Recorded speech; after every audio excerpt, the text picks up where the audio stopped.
قد يعلم الله المعوقين منكم والقائلين لإخوانهم هلم إلينا ولا ياتون البأس إلا قليلا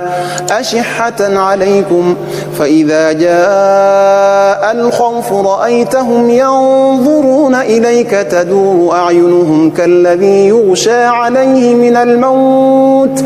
فإذا ذهب الخوف سلقوكم بألسنة حداد نشحة على الخير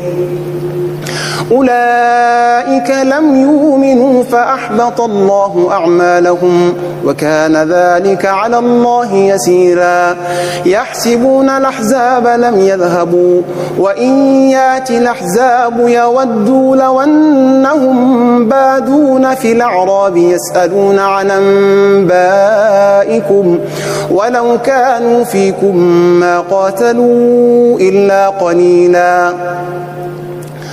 لقد كان لكم في رسول الله أسوة حسنة لمن كان يرجو الله واليوم الآخر وذكر الله كثيرا ولما رأى المؤمنون الأحزاب قالوا هذا ما وعدنا الله ورسوله وصدق الله ورسوله وما زادهم إلا إيمانا وتسليما من المؤمنين رجال صدقوا ما عاهدوا الله عليه فمنهم من قضى نحبه ومنهم من ينتظر وما بدلوا تبديلا ليجزي الله الصادقين بصدقهم ويعذب المنافقين إن شاء يتوب عليهم إن الله كان غفورا رحيما ورد الله الذين كفروا بغيظهم لم ينالوا خيرا وكفى الله المؤمنين القتال وكان الله قويا عزيزا وأنزل الذين ظاهروهم من أهل الكتاب من صياصيهم وقذف في قلوبهم الرعب فريقا تقتلون وتاسرون فريقا وأورثكم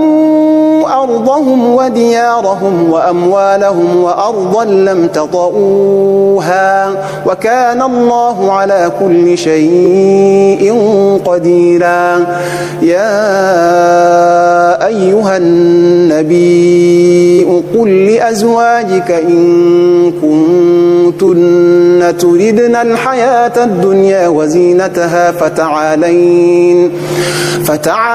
أمتعكن وأسرحكن سراحا جميلا وإن كنتن تردن الله ورسوله والدار الآخرة فإن الله أعد للمحسنات منكن أجرا عظيما يا نساء النبي من يات منكن بفاحشة مبينة يضاعف لها العذاب ضعفين وكان ذلك على الله يسيرا.